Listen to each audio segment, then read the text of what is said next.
अस्सलाम वालेकुम। उम्मीद है आप लोग ठीक हैं, खैरियत से हैं। खुदा की ज़ात आप लोगों को अपने हिफ्ज़ व अमान में रखे। हमारी दुआएं हमेशा की तरह आपके साथ है। सलामत रहें, खुश रहें। वालदैन का साया जो है आप लोगों के लिए सलामत रखे। मेरे एक दोस्त हैं, क्लास फेलो हैं, थर्ड ईयर के। हम लोगों ने बीकॉम इकट्ठे किया था।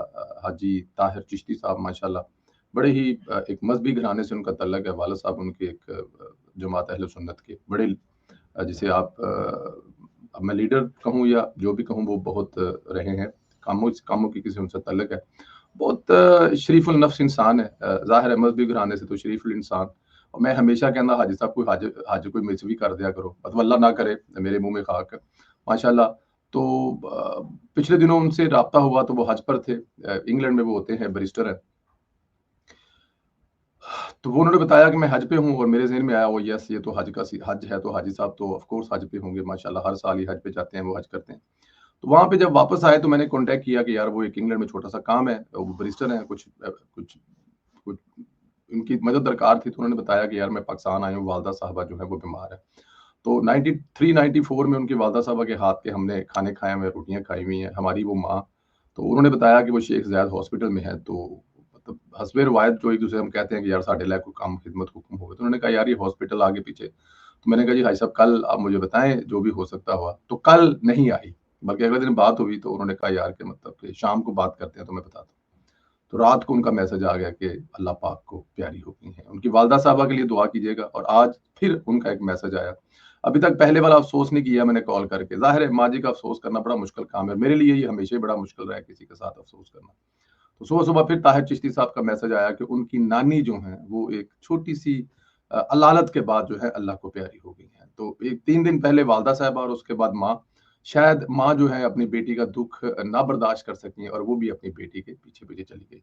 तो सिर्फ़ 3 दिनों में मेरे उस बहुत ही प्यारे दोस्त और मज़े की बात है कि वो इंग्लैंड से फ़ौरन वापस आ गए थे। हालाँकि वो हज पर थे, आउट थे काम, बिज़नेस काम, कारोबार से, लेकिन माँ से आगे कुछ नहीं है।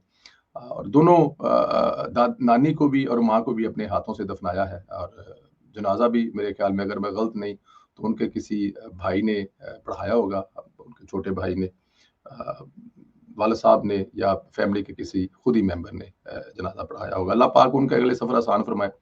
हाजी ताहिर साहब को और हाजी अमजद अली चिश्ती साहब को जो कि उनके वालिद साहब हैं, उनको हिम्मत और हौसला दे, वो ये दुःख बर्दाश्त कर सकें। और आपसे गुज़ारिश है कि उनके लिए ज़रूर दुआ करें। वीलॉग की तरफ चलते हैं। पाकिस्तान आगे बढ़ रहा है, तरक्की कर रहा है, फितना शिकस्त खा रहा है क्योंकि मईशत फल-फूल रही है। जब से इमरान खान ने तहरीक का ऐलान किया है, कहा है कि मेरे बच्चे पाकिस्तान आएँगे, तहरीक चलाएँगे, तब से स्टॉक मार्केट में तेज़ी देखने को मिल रही है। पाकिस्तान स्टॉक एक्सचेंज में 197 पॉइंट का इज़ाफ़ा, 100 इंडेक्स 1,32,500 पॉइंट से तजावज़ कर चुके हैं। 1,32,500, याद रखा करें ये फिगर। इससे अंदाज़ा लगा लें कि यही दुःख पीटीआई को है, स्टॉक मार्केट इतनी तरक्की क्यों कर रही है, पाकिस्तान आगे क्यों जा रहा है। सिर्फ यही नहीं, तरसीलात में ज़र में 8 अरब का रिकॉर्ड इज़ाफ़ा हुआ है। क्या ये कुछ छोटी खबर है? 8 अरब का ये रिकॉर्ड जो है, ये एक बहुत बड़ी खबर है। पाकिस्तान ने माली साल 2025-2024 में तरसीलात में 8 अरब डॉलर का इज़ाफ़ा देखा है, जो गुज़श्ता माली साल 2024-23 के 30.25 अरब डॉलर से बढ़कर 38.3 अरब डॉलर तक पहुँच गया। और ये इज़ाफ़ा 26.6% सालाना नमो को ज़ाहिर करता है, जो मुल्क की मईशत के लिए अहम सिंगे मील है। ये देखें, ज़र मुबादला हर जगह पे बड़ी अहमियत की हामिल चीज़ है। जो 30 अरब से 38 अरब, 8 अरब जो है उसमें इज़ाफ़ा हुआ है।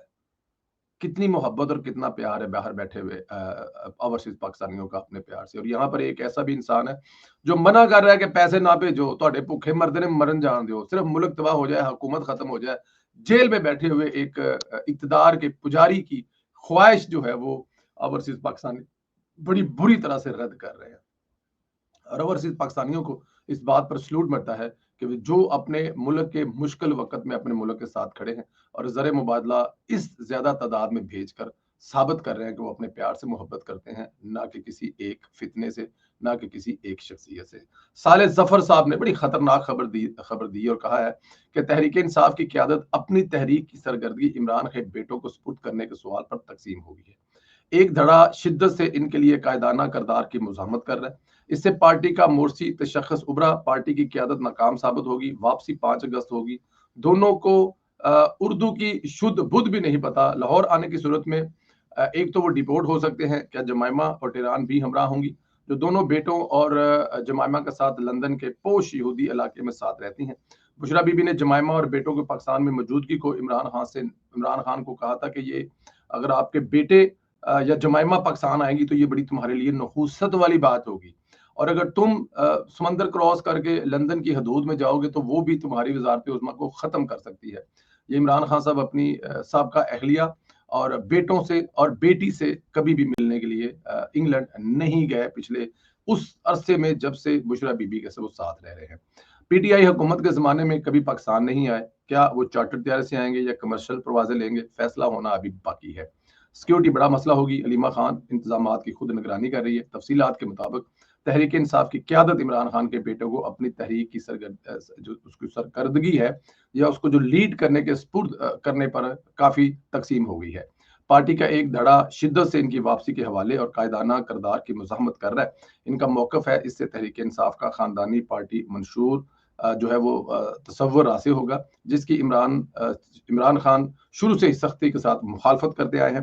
इमरान खान के बेटे कासिम और सुलेमान के लाने के ज़मन में मुंतज़िम आला का किरदार इमरान खान की बहन अलीमा खान कर रही है। वो इमरान खान के मुतल्लिका साबिक़ अहलिया जमाइमा खान को पाकिस्तान लाने की वो ख्वाह हैं और इस ग्रुप की तवक्का है कि हुकूमत और एस्टेब्लिशमेंट के खिलाफ तहरीक इंसाफ की जद्दोजहद में बेटों और साबका बीवी की वापसी वाटरशेड साबित होंगे। दूसरे ग्रुप का कहना है कि लंदन से कमक तलब करना पार्टी की मौजूदा क़यादत की नाकामी का एतराफ़ है, जिससे पार्टी पर आइंदा महीनों में तबाहकुन असरात होंगे और इनका हरीफ ग्रुप इसका तरफ का पत्ता कहने पर भी मसरूफ़ है। अच्छा देखें, बात तो ये ठीक है। अगर फर्ज किया कि ये किसी जगह पे बात चल रही है या अलीमा खान इस गेम के पीछे है कि अब जो इंतशारिये है वो इंपोर्ट किए जाएं, क्योंकि जो लोकल इंतशार करने वाले हैं उनके बस में इंतशार करना नहीं रहा। तो अब जो है अगला फेज जो है वो ये है कि मंगवाया जाए जी, बाहर से इंतशारिये मंगवाया जाए और वो इंतशार आकर फैलाए यहाँ पर। तो फिर ठीक है, अगर आप इंतशार फैलाने आएंगे तो जो इंतशार रोकने वाले हैं वो भी आखिरी हद तक जाएंगे। अगर आपने आखिरी पत्ता इस्तेमाल करने का फैसला कर लिया तो फिर हुकूमत भी तो सब्र करके नहीं बैठेगी। वो भी तो फिर अपना पत्ता खेलेंगे। अब इस मुल्क में बाहर से कोई आए, जुमाइमा खान साहिबा आएँ या फिर उनके बेटे आएँ या फिर उनकी बेटियाँ आएँ, तो क्या उनको आकर यहाँ पे वो सब कुछ करने दिया जाएगा? जो पाकिस्तान तहरीक-ए-इंसाफ का शुरू से ही जिसे कहते हैं ना कि वो शुरू से ये सब कुछ करते रहे हैं। खैर, जुमाइमा ने पाकिस्तान के मामलात पर सियासत शुरू कर दी है, पाकिस्तान को बदनाम करने का सिलसिला शुरू कर दिया है। जैसे पहले वो करते थे, अब वैसा कर रहे हैं। ये प्लान मैंने आपको पहले बताया था कि पाकिस्तान को बदनाम करने का प्लान है।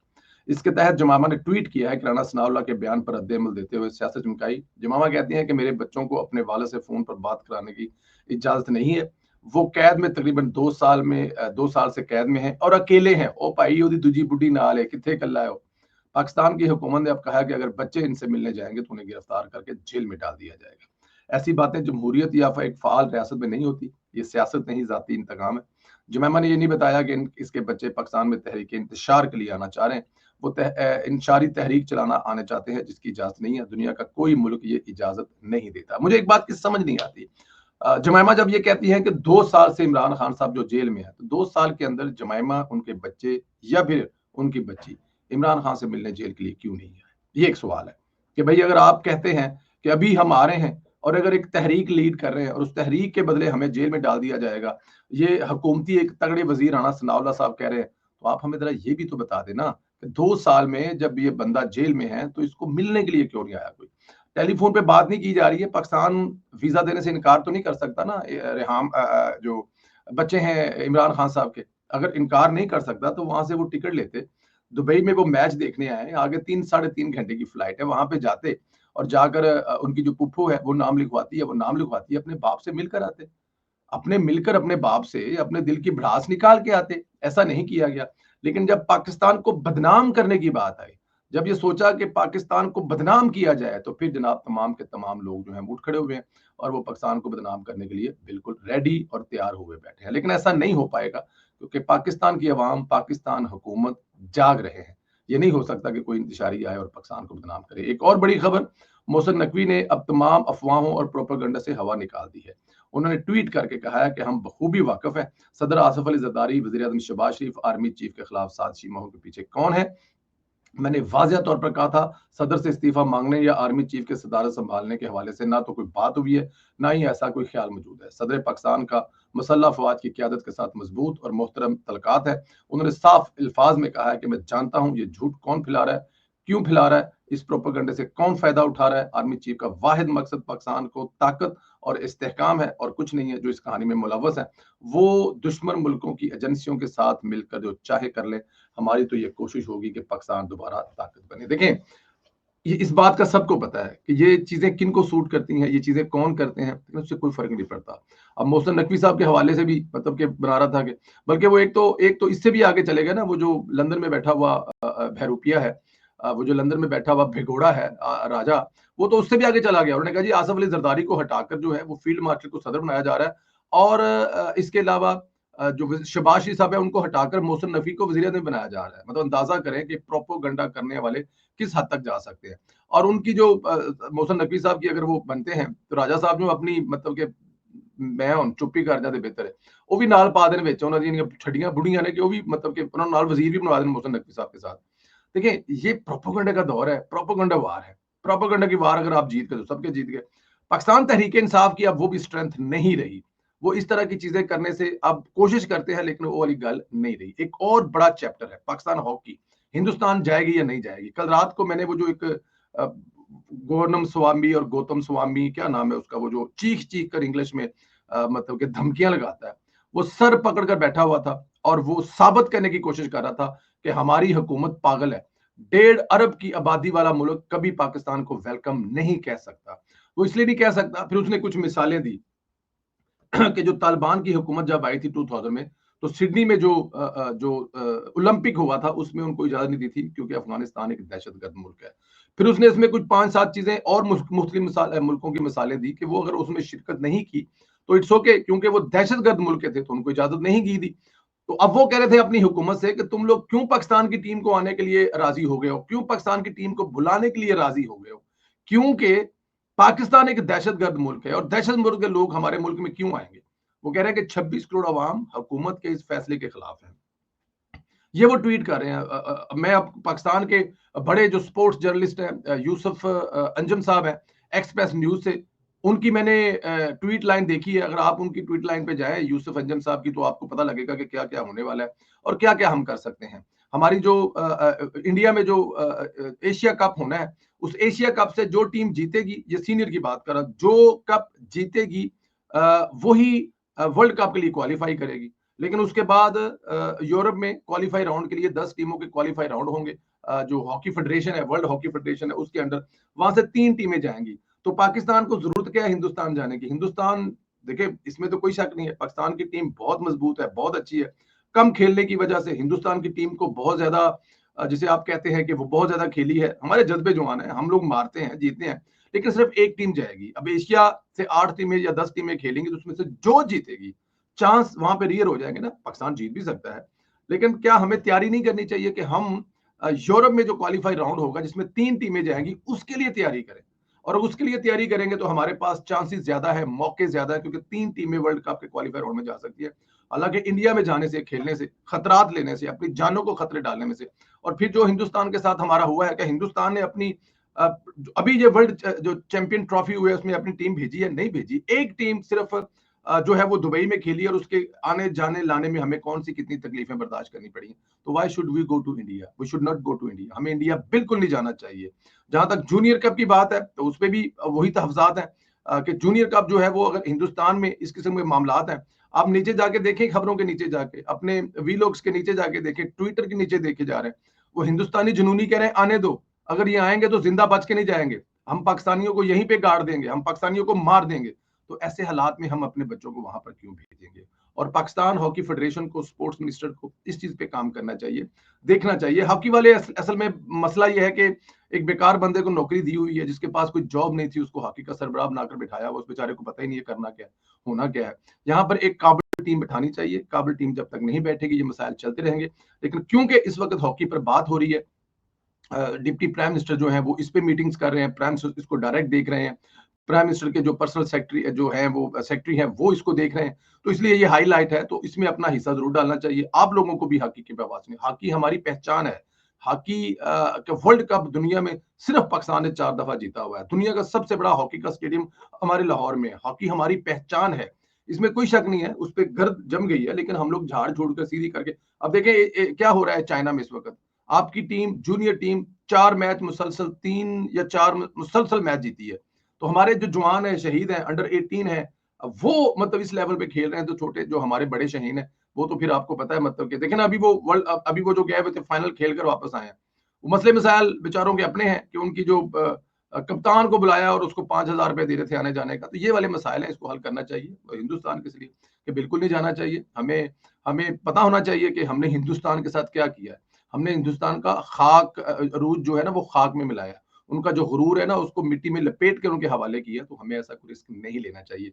तैयारी करनी चाहिए, क्वालीफाई राउंड खेलने के लिए यूरोप आना चाहिए। 3 टीमें यहाँ से वर्ल्ड कप के लिए क्वालीफाई करेंगी और इंडिया में जो एशिया कप हो रहा है, वहाँ से एक टीम जीतने वाली क्वालीफाई करेगी। और भी बहुत सारी चीज़ें इंशाअल्लाह ताला अगले व्लॉग में आपसे बताएँगे। अल्लाह पाक आप लोगों को अपने हिफ्ज़-ओ-मान में रखे। हमारी दुआएँ आपके साथ हैं। खुश रहे। अल्लाह पाक आपको ज़िंदगी दे, सेहत दे। वालिदैन के लिए आपकी बहुत दुआएँ हैं, उनका साया आप पर सर पर कायम रखे। हाजी ताहिर साहब हमारे दोस्त जो हैं, उनकी वालदा और नानी 3 दिन के वक़्फ़े से अल्लाह को प्यारी हुई हैं, उनके लिए दुआ कीजिएगा। अल्लाह पाक उनका अगला सफ़र आसान फरमाए और फैमिली को सब्र कामिल अता फरमाए। खुश रहें, आबाद रहें। अल्लाह पाक आप लोगों को लंबी सेहत वाली ज़िंदगी दे। खुदा हाफ़िज़।